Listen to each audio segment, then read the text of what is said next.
America's drug problem appears to have only gotten worse with COVID-19. The unprecedented stress, changes, and uncertainty have left many at risk. Newswatch 12's Cooper Henkel looked into how the Northwoods is faring these days. He joins us now live. Cooper?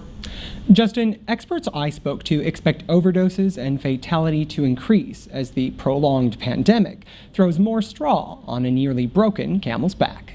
We've seen, unfortunately, that COVID-19 has led to a lot of isolation and loneliness, and it's the opposite of what you need for those who have the disease of addiction. New data from the CDC shows opioids were responsible for half of overdose deaths in 2019, but they're not the only concern. We have methamphetamine that is pretty high usage right now in addition to opioids. So whatever drug they make the cheapest is the one that becomes the most abused and used. Dr. Paul Christo says prescriptions used to be a bigger source of illegal use and overdoses, but synthetic forms, like fentanyl, are becoming a bigger problem. It moved from prescription opioids to heroin and then to illicitly manufactured opioids like fentanyl. Social distancing has also complicated treatment options. The Human Service Center now offers a wide range of telehealth options. So we're very fortunate that Medicaid and DHS really did a lot of hard work to ensure that we could provide therapy through these types of means. But for a rural region like ours, not everyone has reliable access to high-speed internet. And that's only part of the problem. The people most at risk for overdoses are the ones most isolated.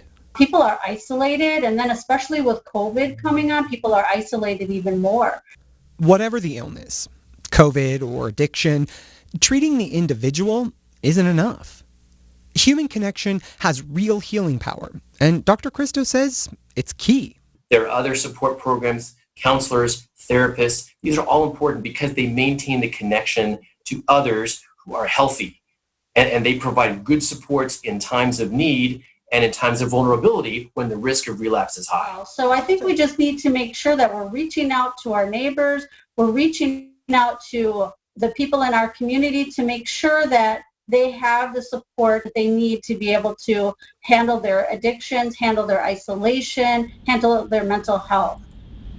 If you want to learn more about their prevention activities or addiction treatment, you can call the Human Service Center at 715-369-2215, head to their website, or reach out to your local health department. Justin?